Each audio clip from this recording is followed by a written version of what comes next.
Hello everyone, आप सभी लोगों का आपका अपने इस यूट्यूब चैनल पर स्वागत है। देखो, आज अब हम लोग बात करेंगे।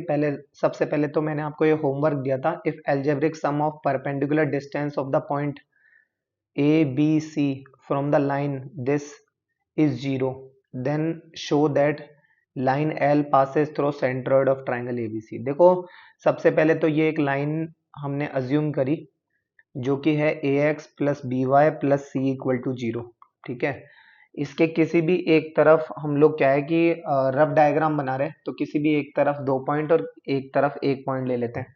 तो मैंने एक बार के लिए सपोज ए बी और ये सी, ठीक है, इस तरीके से ये 3 पॉइंट ले लिए और ये हमारा डायग्राम बन गया। ए ये हो गया और ये हो गया। ठीक है, तो देखो ये तो हो गया ए, ये हो गया हमारा बी और ये हो गया हमारा सी।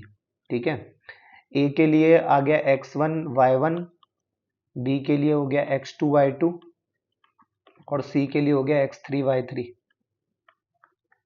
ठीक है, कॉमा आएगा यहाँ पर, है ना। अच्छा, उसके बाद देखो, अब ये कह रहा है the algebraic sum of perpendicular distance of the point this from the line is zero. अब परपेंडिकुलर डिस्टेंसेस क्या क्या होगी, देखो जैसे इससे तो इस वाली लाइन की है ना, ये वाली हो जाएगी परपेंडिकुलर हो गई, ये डिस्टेंस हो गई, इसको h1 नाम दे देता हूँ। ठीक है, इससे इस वाली पर जो ये है इसे h2 नाम दे देता हूँ, ये परपेंडिकुलर डिस्टेंस हो गई। और इसको आगे बढ़ाने पर ये इस पर ये वाली जो है ये h3 हो गई। ठीक है, अच्छा, तो ये डिस्टेंसेज है 3, है ना। तो ये इनका सम जो है वो जीरो है, तो h1 plus h2 plus h3 बराबर जीरो। ठीक है ना, तीनों परपेंडिकुलर डिस्टेंसेस जो है वो क्या है, एल्जेब्रिक है। एल्जेब्रिक सम ऑफ यानी इनका, अब इनका जो सम है वो क्या है, is zero, from the line is zero. ठीक है, then show that line L passes through the centroid of triangle. ये जो लाइन एल है ना, ये वाली, इस लाइन का नाम है एल। ठीक है, ये सेंट्रोइड से पास करती है। अब सेंट्रोइड जो है वो 1 मिनट के लिए जी है, वो है जिसके कोऑर्डिनेट मैंने अल्फा बीटा मान लिया। कायदे से तो ये सेंट्रोइड से तभी पास करेगी जब x1 plus x two plus x three upon three और y1 plus Y two plus Y three upon three alpha और बीटा के जो एक तरीके से मतलब सेंट्रोइड के कोऑर्डिनेट आ जाएंगे, राइट। तो मैं एक काम करता हूँ, ये जो पॉइंट है ए, इसको इस लाइन एल की इक्वेशन में रखता हूँ और divide by A square plus B square, इस लाइन के कोफिशिएंट के स्क्वायर का सम का रूट, राइट। लेकिन वो मैं मोड नहीं लूंगा। क्यों नहीं लूंगा मोड, क्योंकि आप एक इतनी सी चीज सोचो, अगर तीनों पर मैं मोड ले लूं तो तीन पॉजिटिव नंबर्स का सम कभी भी जीरो नहीं हो सकता, राइट। दैट्स वाई मैं यहाँ पर मोड नहीं ले रहा। तो मैं एक काम करता हूँ, इस x1 y1 को इस l इक्वेशन में रख देता हूँ। तो उससे क्या होगा, देखो ये हो जाएगा a x one plus b y one plus c upon under root of A square plus B square. सही है, प्लस अब इसी प्रकार से जो पॉइंट बी और जो पॉइंट सी है उनको भी इसी तरीके से रख देंगे। तो वो हो जाएगा a x two plus b x two और b y two plus c upon under root a square plus B square. ठीक है, और plus a x three plus b y three plus c upon under root of A square plus B square. ठीक है, और ये हो गया बराबर में जीरो। तो ये तो तीनों का डिनोमिनेटर सेम है, दैट्स वाई ये तो जीरो के उधर जाके मल्टीप्लाई हो जाएंगे। A x one a x two और ए एक्स थ्री बचा, तो हो गया a common x one plus x two plus x three plus b common, that is y one plus Y two plus Y three. ठीक है, तो ये हो गया y3 और प्लस 3 बार सी है तो 3c is equal to zero. हर एक में 3 का डिवाइड दे देते हैं, तो ये मैंने 3 का डिवाइड दे दिया, इसमें दिया तो ये हट गया और इनमें दिया तो ये हो गया। तो ये कहीं ना कहीं, अब आप एक ये चीज सोचो कि ये नहीं लग रहा क्या, देखो कि जो अल्फा बीटा जो है वो अगर इसी लाइन के ऊपर है तो कहीं ना कहीं मैंने अल्फा और बीटा को यहाँ रख दिया हो, तो ये हो जाएगा a alpha plus b beta plus c equal to zero, जहां अल्फा और बीटा जो है वो ये हो गए। तो यदि इसको मैं अल्फा मान लेता हूँ, इसको, है ना, और इसको मैं बीटा मान लेता हूँ, ये इतने इतने को मैं बीटा मान लेता हूँ, है ना। तो ये यही हो गया। तो बेसिकली ये अल्फा और बीटा की वैल्यू हो गई, और अल्फा और बीटा की वैल्यू अगर हो गई तो सेंट्रोइड के कोऑर्डिनेट की वैल्यू हो गई है, तो एक तरीके से, क्योंकि ये सेंट्रोइड के कोऑर्डिनेट का फॉर्मूला यही तो होता है, x1 plus x2 plus x3 upon 3 और y1 plus y2 plus y3 upon 3। इसका मतलब passes through G of triangle ABC। तो ये कि ये जो पॉइंट है ये सेंट्रोइड से होकर पास करते हैं, ठीक है। ये हमारा आंसर हो जाएगा। आई होप सो आपको समझ में आया होगा ये, ठीक है। उसके बाद देखो आगे एक ये क्वेश्चन है, जेई मेंस 2023 में आया हुआ क्वेश्चन है। देखो ये क्या कह रहा है कि a light ray emits from the origin making an angle 30 degree with the positive axis, है ना। तो ये हमने बनाया इसका ग्राफ, और ये हो गया y और ये हो गया x, ठीक है। From the origin making an angle 30 degree. तो देखो, और after getting reflected by the line, अगर ओरिजिन से कोई लाइट एमिट हो रही है तो मान लो वो ऐसे कभी जा रही होगी, और वो x plus Y equal to 1 इस लाइन से रिफ्लेक्टेड होती है, राइट। तो यहाँ x की वैल्यू अगर आप 0 रखोगे तो y इक्वल टू 1, और y की वैल्यू 0 रखोगे तो x इक्वल टू 1। तो यानी ये एक तरीके से ये लाइन हो गई, ये मान के चलो। और ये जो पॉइंट है, ये वाला जो पॉइंट है, ये वाला हो जाएगा हमारा क्या, 1,0। और ये क्या वाला क्या हो जाएगा, ये वाला पॉइंट क्या हो जाएगा, 0,1। सही है। और ये जो लाइन है इसकी इक्वेशन क्या हो जाएगी, x plus Y minus 1 equal to 0 if this ray intersect x axis at q।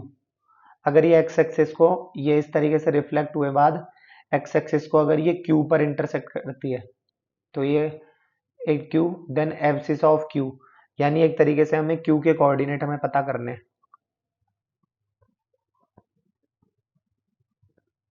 अब एक चीज देखो यहाँ पर, और विद द पॉजिटिव एक्सिस के साथ ये 30 डिग्री का एंगल बना रहा है, तो 30 डिग्री ये हो गया, ये इस तरीके से जा रही है तो ये हो गई इंसिडेंट रे, है ना।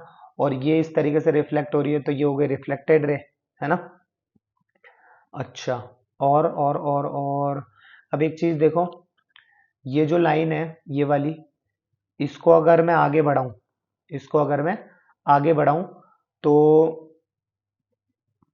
ये जो ये वाली जो लाइन है, अगर ये Q यहाँ पर है तो ये इस तरीके से Q डैश यहाँ पर होगा, राइट। जिसके कोऑर्डिनेट में 2 मिनट के लिए x, y मान लेता हूँ, ठीक है। और इसके कोऑर्डिनेट अभी फिलहाल मुझे पता नहीं है, तो मैं एक काम करता हूँ, इसको अल्फा कोमा 0 कह देता हूँ, क्योंकि एक बात तो तय है, y कोऑर्डिनेट तो 0 ही होगा यहाँ पर, है ना।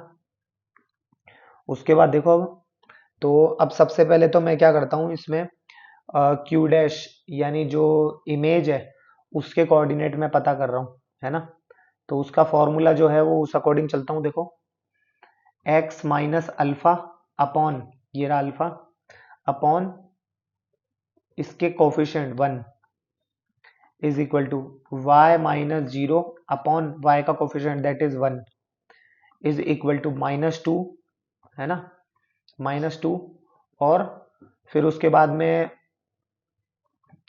अल्फा और 0 को यहाँ रख दोगे, तो x की जगह अल्फा रखोगे, alpha plus 0 minus 1 that is alpha minus 1, तो ये हो गया अल्फा माइनस 1, और अपॉन में जो 2 आता है वो एज इट इज, कौन सा वाला 2 है ये, ए स्क्वायर प्लस बी स्क्वायर। और ए और बी क्या है, एक्स और वाई के कोफिशिएंट, रूट नहीं आएगा और मॉड नहीं आएगा, सही है।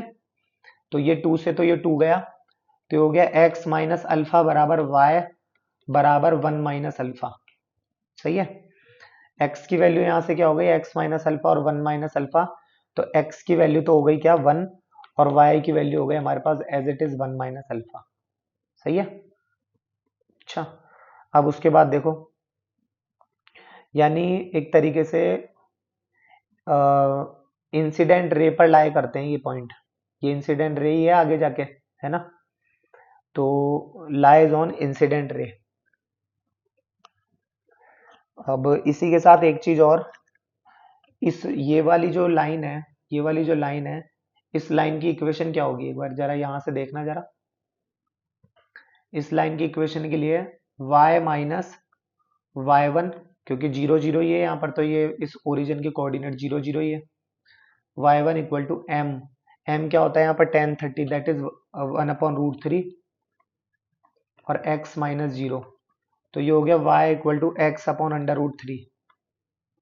ठीक है, x/√3, तो यानी y की वैल्यू हो गई x/√3। यदि y की वैल्यू यहाँ पर x/√3 अगर मैं लिखता हूँ x/√3, तो ये लिख दिया मैंने x/√3 बराबर 1 माइनस अल्फा, तो अल्फा बराबर हो जाएगा, और x की वैल्यू 1 है ही सही, तो यहाँ रख देता हूँ मैं 1, तो अल्फा की वैल्यू हो गई 1 माइनस 1/√3, अल्फा हो गया √3 माइनस 1/√3, है ना, और √3 किसी में ही नहीं बच रहा, तो मैं एक काम करता हूँ, √3 प्लस 1 से ऊपर नीचे मल्टीप्लाई कर देता हूँ, तो ये हो गया alpha equal to 3 minus 1 that is 2 upon √3 bracket में √3 प्लस 1, सही है। अल्फा की वैल्यू तो हो गई क्या, 2 अपॉन √3 ब्रैकेट में √3 प्लस 1, इसको और आगे सॉल्व करें तो 2 upon √3 into √3 that is 3 plus √3।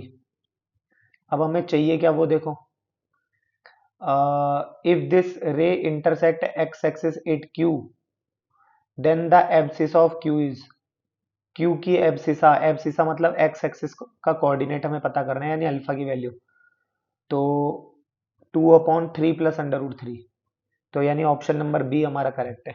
ठीक है, उसके बाद देखो आगे, एक ये क्वेश्चन दिया था, one side of a rectangle lies along the line this, है ना।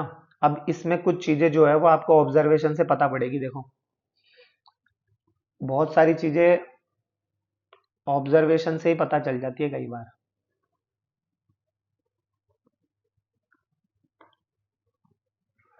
एक चीज देखो यहाँ पर, अब आप, वो क्या कि ये जो हमारे पास डेटा गिवन है, one side of a rectangle along the line this, two of its vertices are this and this, देखो इसके जो दोनों वर्टिसेस है, अच्छा ये गलती से लिख दिया था, ये है -3,1 है ये, है ना, तो 1 1 यानी दोनों का y कोऑर्डिनेट सेम है ना, तो y कोऑर्डिनेट सेम है, इसका मतलब ये हो गया कि ये जो है ये हॉरिजॉन्टल लाइन है ना। अच्छा, तो चलो मैं एक काम करता हूँ, एक हॉरिजॉन्टल लाइन ड्रॉ कर देता हूँ सबसे पहले तो ये मैंने हॉरिजॉन्टल लाइन एक ड्रॉ कर दी, ठीक है ना। अच्छा, और मान लो यहाँ पर कोई पॉइंट ले लिया मैंने -3,1, और यहाँ पर कोई पॉइंट ले लिया दैट इज 1,1, सही है। अच्छा, उसके बाद क्या कह रहा है ये, one side of rectangle lies along the line this, उस रेक्टेंगल की एक साइड जो है वो इस तरीके से लाई करती है, 4x प्लस 7y प्लस 5, है ना।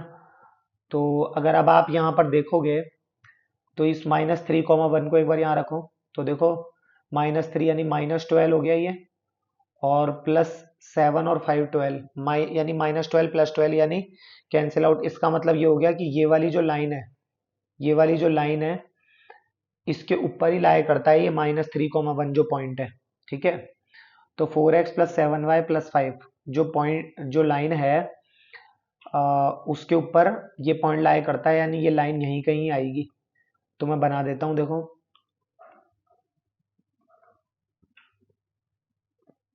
अरे अरे अरे, ये लो, ठीक है, तो ये बन गई है लाइन, ओके।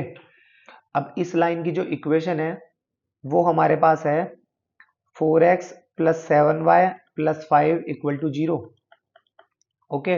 अच्छा, और क्या कह रहा है ये, two of its vertices are this and this, find the equation of the other three sides, तो यानी इससे एक बात तो तय हो गई कि ये रेड वाली जो लाइन है ये कोई भी साइड नहीं है किसी रेक्टेंगल की, तो यानी इससे एक ये वाला साइड बनकर तैयार होगी, ठीक है, और ये हो गया,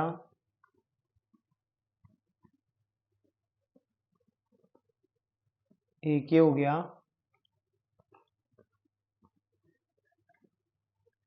और एक जो है वो मान लो ये वाला हो गया आपका, लगभग रेक्टेंगल। ठीक है, ये लो, तो ये अब हमारा हो गया रेक्टेंगल। ठीक है, इसमें ये 90, ये भी 90, ये 90 और ये भी 90। ठीक है, अच्छा, अब उसके बाद देखो, अब कुछ चीजें हैं जो अब हम यहाँ से सीख सकते हैं, और वो क्या क्या है देखना जरा भाई।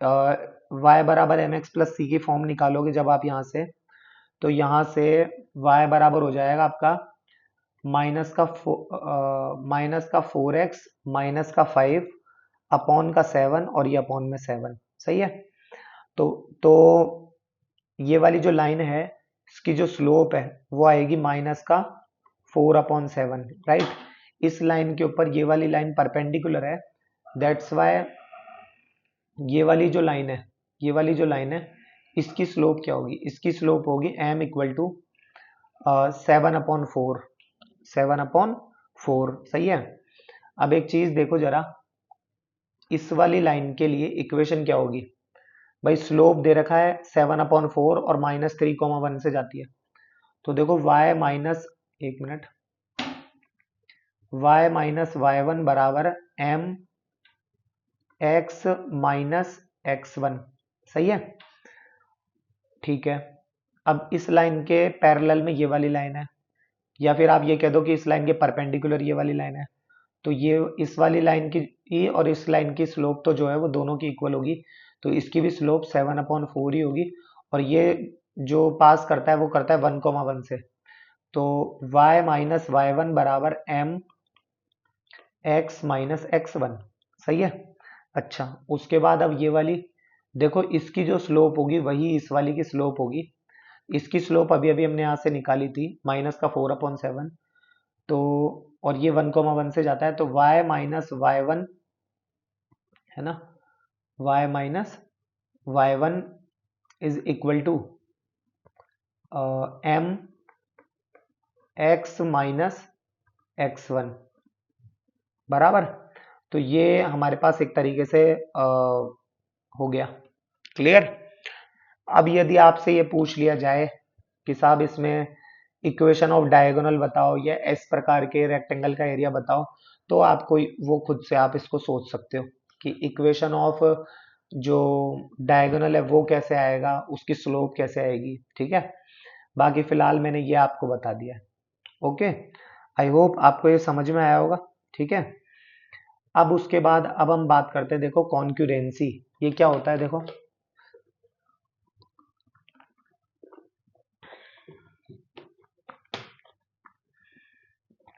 देखो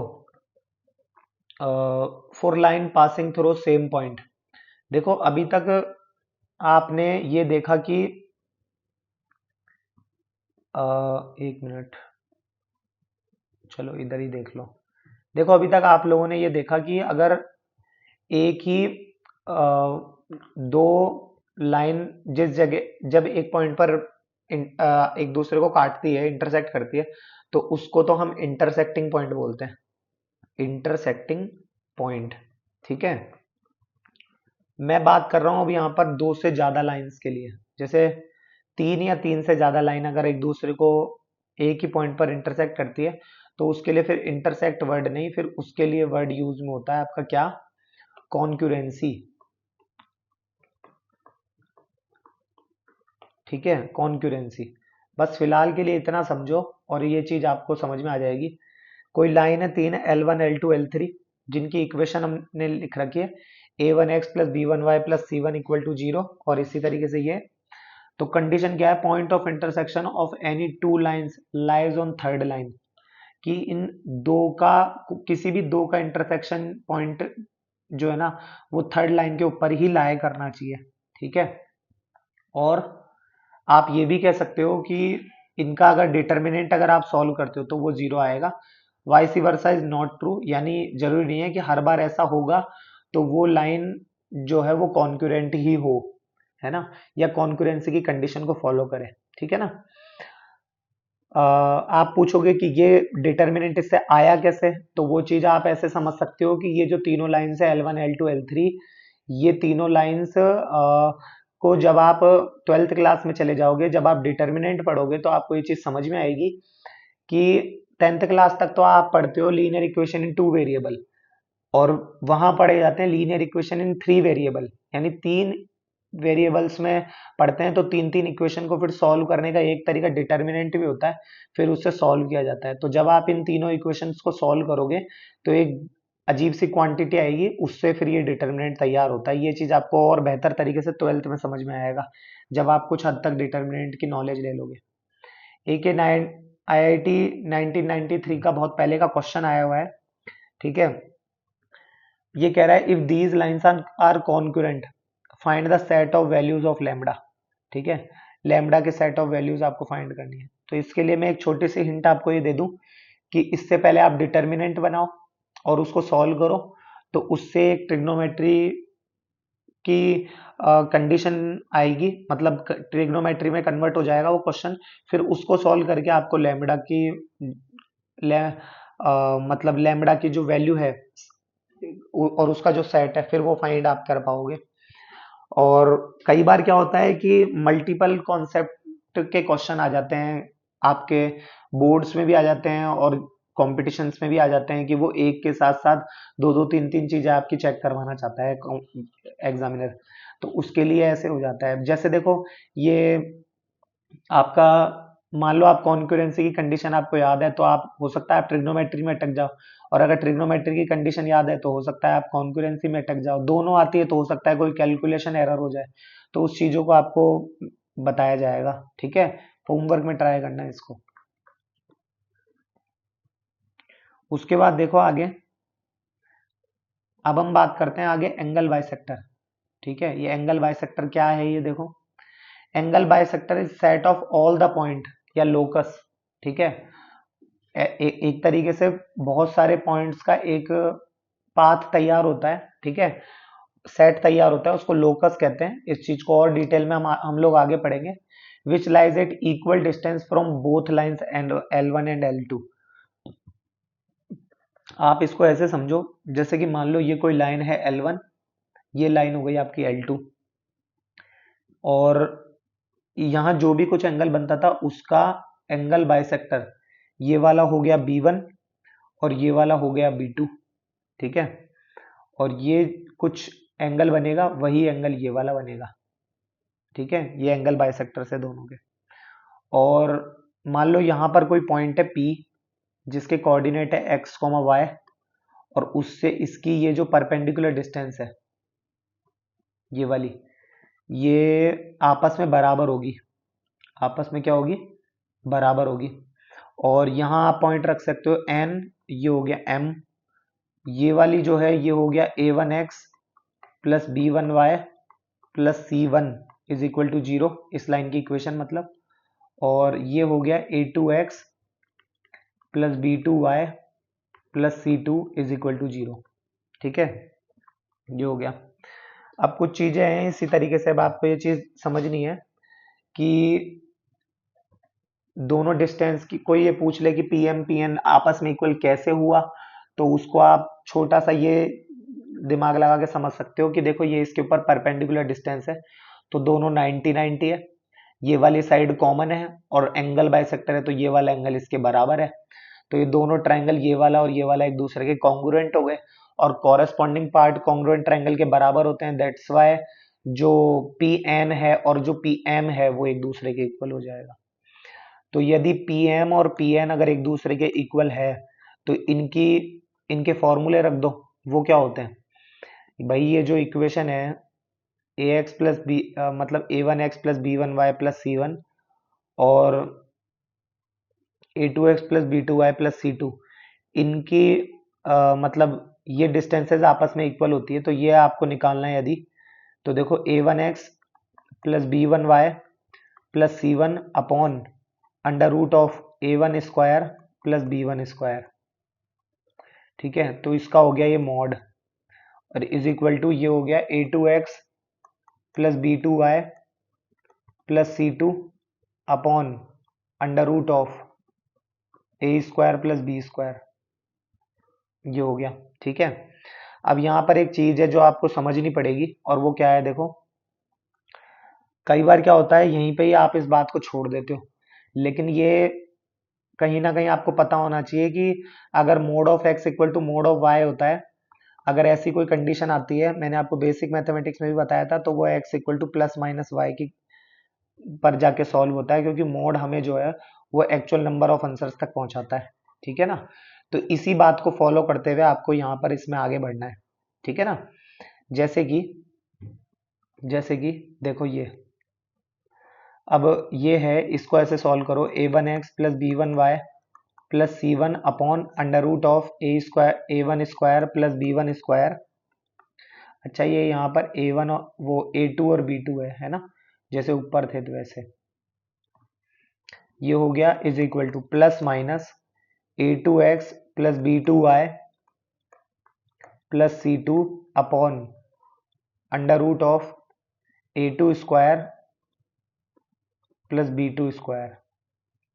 ये अब कुछ चीजें अभी धीरे धीरे आपको समझ में आएगी कि, और ये आप दोनों एंगल बाइसेक्टर आप इससे पता कर सकते हो।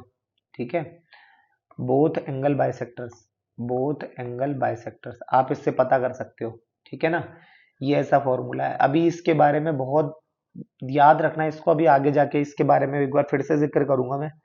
ठीक है, जैसे इसको एक एग्जांपल के थ्रू देखो कि L1 है एक, वो है 3x plus 4y is equal to 2, और L2 है वो है 12y is equal to 5x minus 6। अब इसका हमें एंगल बाइसेक्टर पता करना है। ठीक है, तो उसके लिए क्या तरीका है, देखो इसको तो एज इट इज रहने दो, L1 को तो मतलब इधर ले आओ इज इक्वल टू 0, और इसको इधर ले आओ माइनस का 5x प्लस का 12y और प्लस का 6 इज इक्वल टू 0। ठीक है, अच्छा, अब अब जो हमारे पास फॉर्मूला है, वो फॉर्मूला आपको यहाँ पर अप्लाई करना है। जैसे देखो, ये हो गया 3x plus 4y minus 2 upon यहाँ पर 3 का स्क्वायर 9 और 4 का स्क्वायर 16 इज इक्वल टू, यहाँ पर प्लस माइनस लगाना ना भूलें, तो हो जाएगा माइनस का 5x प्लस का 12y प्लस का 6 अपॉन अंडर रूट ऑफ, तो ये हो गया 5 का स्क्वायर हो गया 25 और 12 का स्क्वायर हो गया 144। सही है, तो 16 और 9 25 का रूट हो गया 5, तो हो जाएगा 3x प्लस 4y और माइनस 2 अपॉन 25 का रूट हो गया 5 बराबर प्लस माइनस का 5x प्लस का 12y प्लस 6 अपॉन, और ये हो गया कितना, 13 हो गया ये, राइट। अच्छा, अब एक चीज देखो, अब हम आगे सॉल्व करते हैं, एक बार प्लस से और एक बार माइनस से, दोनों तरीके बताऊंगा मैं आपको एंगल बाइसेक्टर पता करने के। ठीक है ना, तो 13 से किया तो देखो 13 3 जा 39x प्लस 13 4 जा 52y minus 26 is equal to plus minus का 25x प्लस का 12 पंजे 60y प्लस का 5 6 जा 30। ठीक है, अच्छा, अब एक बार तो प्लस साइन से हम लेंगे और एक बार माइनस साइन से लेंगे। तो प्लस साइन से देखो एक बार तो पहले, तो ये हो गया माइनस का 25x इधर आया, तो 39 और 5 44 और 44 54 64, तो ये हो गया 64x 52y और इधर आया तो माइनस का 60y, तो माइनस का 8y और माइनस का 26 और इधर आया तो माइनस का 30, तो ये हो गया माइनस का 56 इज इक्वल टू 0, और ये यहाँ पर आया माइनस से माइनस का 39 और ये माइनस माइनस हो जाएगा प्लस, इधर आएगा माइनस का, तो 39 में से 25 गए तो 5 और 9 14 14x, और ये हो जाएगा माइनस का 60y इधर आया तो प्लस का 60 और 50 110 और 2 112y, ये हो गया, और ये हो गया माइनस का 30 इक्वल के इधर आया तो प्लस का 30, 30 में से 26 गया तो प्लस का 4 बराबर 0। सही है। अच्छा, अब इसको थोड़ा सा और कॉमन लेके सॉल्व कर सकते हैं हम। 8 कॉमन आ जाएगा, 8 8 जा 64, 8 1 जा 8 और 8 7 जा 56 बराबर 0। और इसको सॉल्व करें तो इसमें तो 2 ही कॉमन आ रहा है, तो 2 7 14 और प्लस का 56 y और प्लस का 2 इज इक्वल टू 0। अब इन दोनों इक्वेशंस की सहायता से भाई इस डिस्टेंस फॉर्मूला जो हम अभी तक हम जानते हैं वो क्या जानते हैं, देखो ये फर्स्ट नंबर पर है तो इसको d1 से डिनोट कर देते हैं। तो वो क्या करते हैं हम भाई a1x plus b1y plus c upon under root a square plus B square, यही करते हैं। तो देखो इनके पॉइंट ऑफ इंटरसेक्शन हम ले लेते हैं। पॉइंट ऑफ इंटरसेक्शन, तो देखो पॉइंट ऑफ इंटरसेक्शन जो है वो -2, 2 पे ये दोनों जो है वो, जैसे ये वाला जो है ये वाली इक्वेशन, तो -2, 2 पे ये सेटिस्फाई हो रही है। अगर आप देखोगे तो -2 पे ये -6 और प्लस का 2 पे 4 दूना 8, 8 में से 2 गया 6, तो -6 और +6 कैंसिल आउट, तो यानी -2, 2 पे सेटिस्फाई हो रही है। तो -2, तो -2 एक बार इधर रखोगे तो हो जाएगा माइनस का 16 और -2 और +2 यहाँ रखोगे तो हो जाएगा -2 -7 अपॉन 8 का स्क्वायर 64 और 165, तो ये हो गया। सही है। इसको सॉल्व करोगे तो ये हो जाएगा 16 और 2 18 और 7 25, 18 और 7 25 और मॉड के कारण पॉजिटिव हो जाएगा 25 अपॉन अंडर रूट ऑफ 65। ठीक है।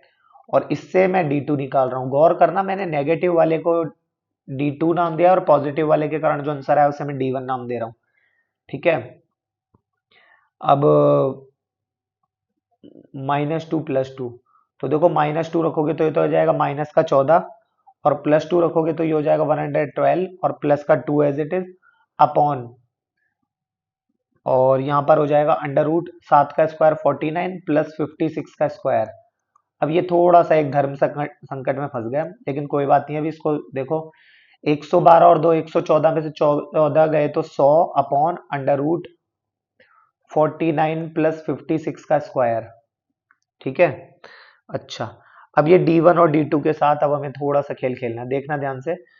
d1 आया है 25 अपॉन अंडर रूट 65 और d2 आया है 100 अपॉन अंडर रूट 49 प्लस 56 का स्क्वायर।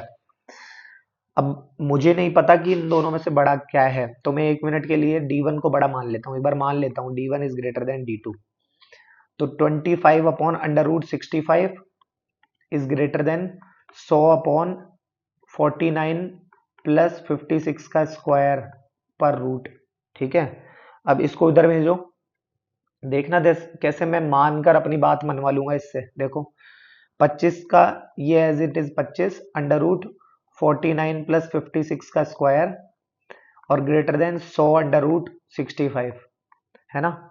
स्क्वायर कर दो दोनों तरफ, तो ये 25 का स्क्वायर तो हो जाएगा 625, और चलो 625 को भी 2 मिनट 625 ना लिख के मैं 1 मिनट के लिए 25 का स्क्वायर ही लिख लेता हूँ। क्यों, उसका रीजन अभी आपको पता पड़ जाएगा। तो ये हो जाएगा 25 का स्क्वायर, इससे रूट हटके ये हो जाएगा 49 प्लस 56 का स्क्वायर और ग्रेटर देन ये हो जाएगा 100 का स्क्वायर और ये हो जाएगा ओनली 65। सही है। 2 बार 25 2 बार 4 4 दे देगा। सही है। सही है ना। एक बार 25 कटेगा तो 25 चौक 100, दूसरी बार 25 कटेगा फिर से 25 चौक 100। अब ये 49 प्लस 56 का स्क्वायर, 49 प्लस 56 का स्क्वायर और 16 इंटू 65, ये कुछ ऐसा लिखा है। अब आप इससे क्लियरली पता लगा पाओगे कि जो हमने माना था वो सही माना था क्या। तो आपको क्लियरली दिख रहा है कि 56 का स्क्वायर एक बहुत बड़ी क्वांटिटी होगी, यानी ये हमने सही माना है। सही माना है तो ये सही है, d1 is greater then d2 है। d1 अगर ग्रेटर देन d2 है तो इसका मतलब पॉजिटिव वाली बात बड़ी बड़ी है, वाला आंसर बड़ा है और नेगेटिव वाला आंसर छोटा है। इतनी बात तो आई। अब मन में आ रहा होगा यार इतना सब कुछ हम कर क्यों रहे हैं भाई, तो हम इतना सब कुछ कर रहे हैं एंगल बाइसेक्टर में ये पता लगाने के लिए कि ऑब्ट्यूज एंगल बाइसेक्टर कौन सा है और एक्यूट एंगल बाइसेक्टर कौन सा है। तो मैं यहाँ ये कह रहा हूं कि पॉजिटिव वाले के कारण जो हमारा आंसर आया है, ये वाला जो आंसर आया है, ये हमारा कहलाएगा obtuse angle bisector. Obtuse angle bisector, ठीक है। और नेगेटिव वाले के कारण जो हमारा आंसर आया है वो कहलाएगा हमारा एक्यूट एंगल बाइसेक्टर, ठीक है ना। ये मैं कहना चाह रहा हूं। अब इसके अलावा भी इस चीज को जानने का एक और मेथड है, ठीक है। एक बार आप इसका थोड़ा सा ज्योमेट्रिकल मीनिंग समझ लो, फिर आपको ये और अच्छे से समझ में आएगा, ठीक है। ज्योमेट्रिकल मीनिंग एक बार इसका बता देता हूं मैं।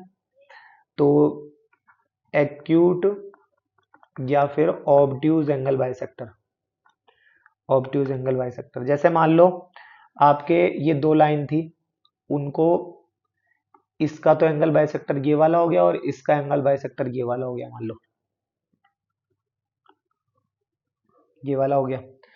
तो इन दोनों एंगल बाइसेक्टर्स के बीच में, जैसे ये इस लाइन पर मान लो कोई पॉइंट है ए, तो उसकी ये वाली डिस्टेंस होगी एक, तो मान लो उसको 1 मिनट के लिए D1 नाम दे दिया मैंने, और एक उसकी ये वाली डिस्टेंस होगी, उसको मान लो मैंने D2 नाम दे दिया।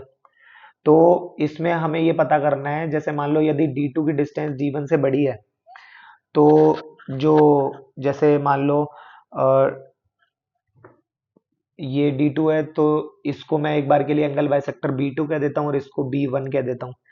तो B2 के कारण अगर D2 जो है वो बड़ा है और जो कि B2 के कारण है, तो B2 वाला जो है वो हमारा ऑब्ट्यूज एंगल बाइसेक्टर होगा, एंगल बाइसेक्टर होगा। और अगर B1 अगर हमारा है, जो भी आएगा वो हमारा एक्यूट एंगल बाइसेक्टर होगा, ठीक है। ये अब हमें देखना है। अब इसी के अलावा एक और मेथड है, वो अब हम यहाँ सीखेंगे, आइसोलेटिंग एक्यूट या ऑब्ट्यूज एंगल बाइसेक्टर। उसमें जैसे मान लो ये दो लाइंस हो गई, A1x plus B1y plus C1 equal to 0 और ये, तो इनको कैलकुलेट करना है और A1 A2 plus B1 B2 की वैल्यू हमें फाइंड करनी है। और इसका अब हमें देखना है साइन, क्वांटिटी से हमें मतलब नहीं है। एक बार पहले आप इतना करते हैं, देखो हम, तो हमारे पास जो A1 A2 और B1 B2 ये रहे, राइट, ये रहे इस इक्वेशन के हिसाब से। जरा देखो एक बार, A1 A2 तो हो गया -15 और प्लस B1 B2 कितना हो गया, 12 चौक 48। जाहिर सी बात है इससे हमारे पास एक पॉजिटिव क्वांटिटी आएगी, राइट। अच्छा, अब देखो आगे बढ़ो, इसको मैं जो बताना चाह रहा हूँ ये मैं सेकंड मेथड बता रहा हूँ, है ना। जो sign A1 A2 plus B1 B2 का होगा वही साइन इक्वेशन 1 में कंसीडर करने से ऑब्ट्यूज एंगल बाइसेक्टर मिलता है या मिलती है। इक्वेशन 1 कौन सी है, अब ये देखो, तो इक्वेशन 1 जो है वो हमारी ये वाली है, फॉर्मूले के हिसाब से तो ये वाली है, और क्वेश्चन के हिसाब से आप समझ ही गए होंगे, क्वेश्चन के हिसाब से ये वाली है, ठीक है। अब इसमें आप यदि, और आप ये देख सकते हो कि जो पॉजिटिव है ये पॉजिटिव, तो जो साइन होगा, अभी अभी हमने थ्योरी में पढ़ा, जो साइन होगा वही साइन इक्वेशन 1 में कंसीडर करने से ऑब्ट्यूज एंगल बाइसेक्टर मिलता है। तो देखो पॉजिटिव वाला कंसीडर कर रहे हैं, ये देखो ये रहा पॉजिटिव, ये पॉजिटिव रहा, तो ये पॉजिटिव कंसीडर करा, तो ये पॉजिटिव कंसीडर करने से ये जो मुझे मिला, ये देखो ये जो मुझे मिला, ये क्या मिला, ऑब्ट्यूज एंगल बाइसेक्टर मिल गया। सही बात है बिल्कुल।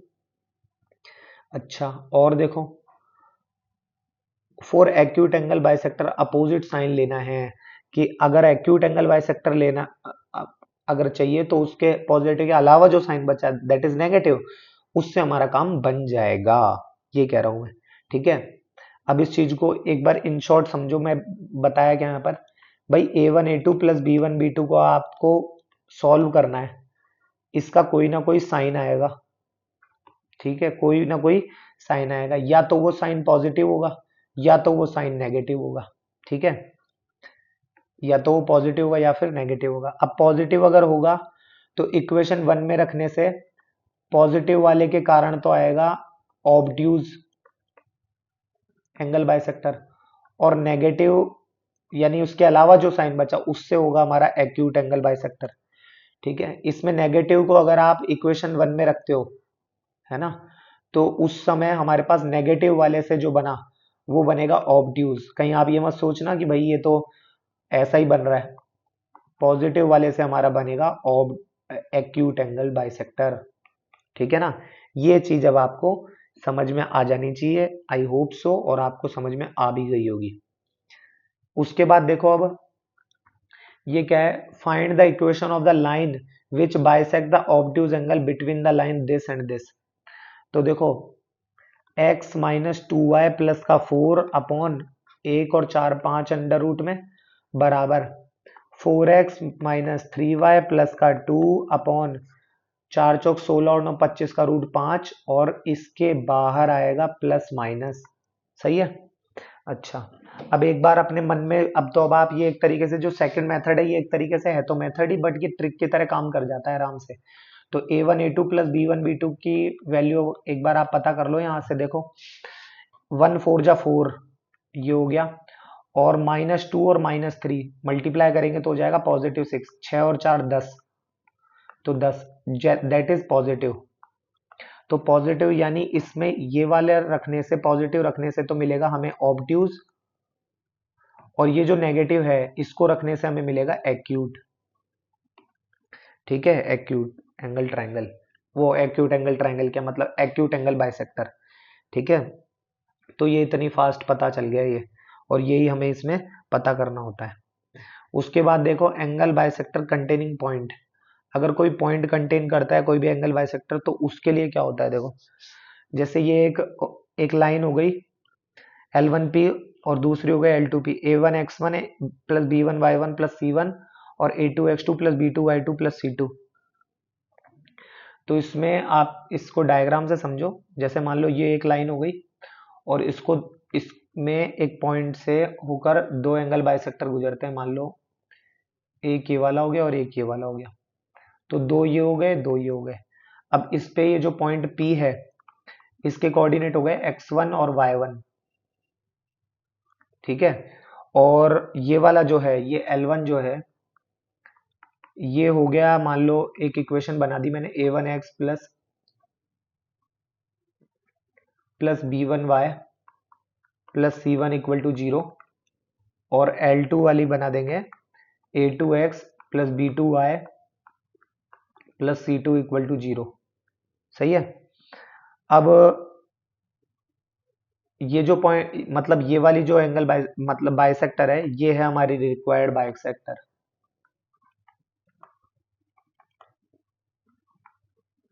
ठीक है, अब हमें बेसिकली क्या करना होता है, एक तो L1P डॉट L2P की वैल्यू निकाल लो, L1P डॉट L2P, ये वैल्यू एक बार आप निकालो, फिर इसको सॉल्व करेंगे। अब देखो क्या कह रहा है, ये जो साइन L1P डॉट L2P का होगा वही साइन इक्वेशन 1 में कंसिडर करने से रिक्वायर्ड एंगल बाइसेक्टर मिलती है। तो ये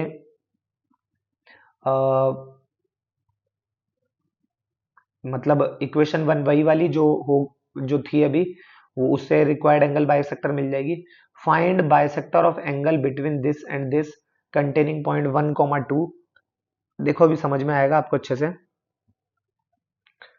1, 2 also identify it as acute and obtuse angle bisector.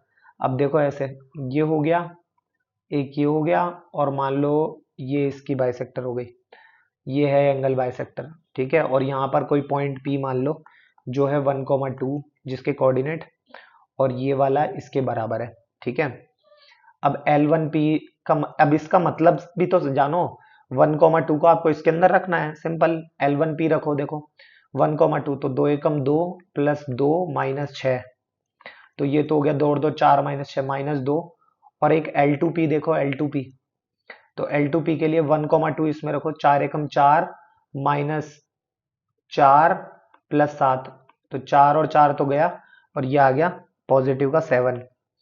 अब L1P डॉट L2P रखो, तो ये हो गया -14, दैट इज नेगेटिव। तो ये जो साइन होगा वही इक्वेशन 1 में रखने पर, वही इक्वेशन 1 में रखने पर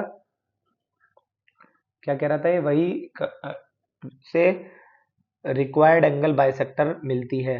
find bisector of angle between this and this containing, also find it as acute और ऑब्ट्यूज एंगल बाइसेक्टर। तो आप ये चीज समझ सकते हो कि देखो नेगेटिव साइन आया है हमारे पास, है ना, तो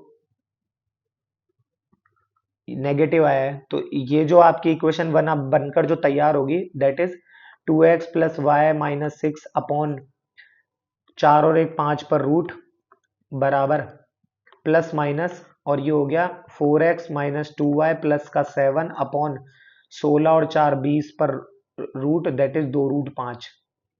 ठीक है, अब ये रखने पर ये जो नेगेटिव वाली होगी, ये तो हमारे पास नेगेटिव के कारण, तो हमारे पास नेगेटिव वाली तो एक तरीके से कहलाएगी हमारे पास रिक्वायर्ड एंगल बाइसेक्टर। ठीक है, find bisector of angle between this and this, है ना। अच्छा, और also identify it as acute और ऑब्ट्यूज एंगल बाइसेक्टर, तो कोई दिक्कत नहीं है नेगेटिव में अब अगर नेगेटिव वाली जो होगी वो साइन, अब अगर इक्वेशन नंबर 1 में रखेंगे अगर हम, मतलब वो तो, ये तो L1P और L2P है ना। हमारा जो एक्यूट और ऑब्ट्यूज वाला जो एक तरीके से डिपार्टमेंट था वो तो इन भैया के हाथ में था, A1 A2 plus B1 B2 के हाथ में। तो पता करते हैं, देखो ये हम, तो उसके लिए क्या करें, ये हो जाएगा 2 चौक 2 4 जा 8, तो ये हो गया 8, और प्लस का 1 और माइनस का 2, तो माइनस का 2, तो दैट इज 6। तो यानी पॉजिटिव वाला डिपार्टमेंट, तो यानी ये जो पॉजिटिव है ये तो बनाएगा हमारे पास ऑब्ट्यूज, और ये जो नेगेटिव है ये बनाएगा हमारे पास एक्यूट एंगल बाइसेक्टर। ठीक है ना, तो ये आपको समझना है, ठीक है ना, इस तरीके से होगा कहने का मतलब ये। अब उसके बाद में कुछ छोटे छोटे इंपॉर्टेंट पॉइंट्स है, वो क्या है वो भी देख लो। देखो, तो ये कह रहा है पॉइंट्स में, एक मिनट,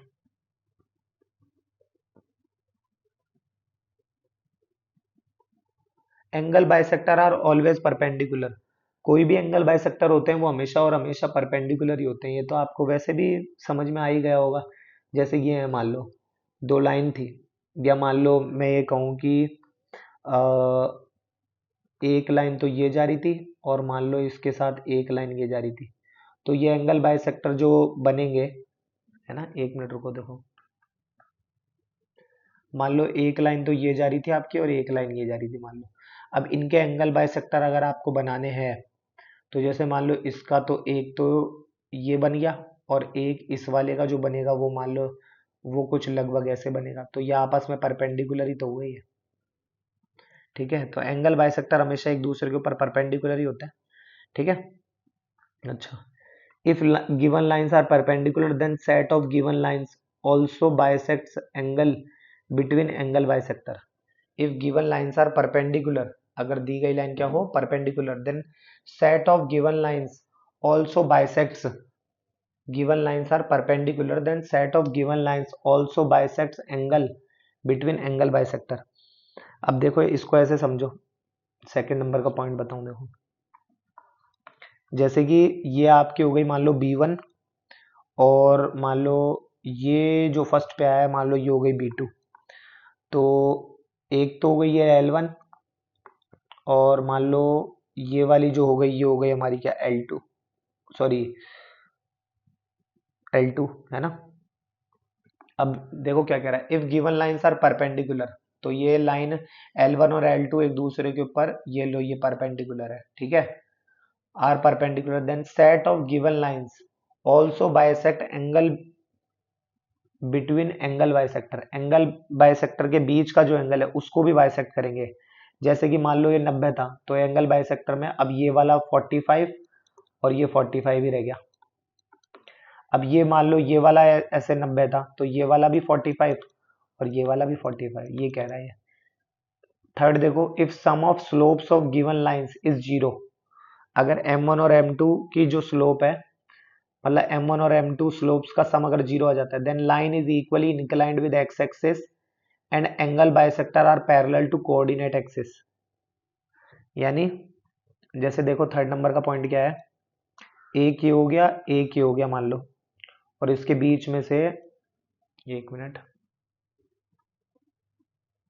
ये लो, ठीक है, तो ये M हो गया, ये तो हो गई इसकी वैल्यू हो गई 1, और ये जो वैल्यू हो गई ये हो गई -1, और ये हो गया आपका एक्स एक्सिस।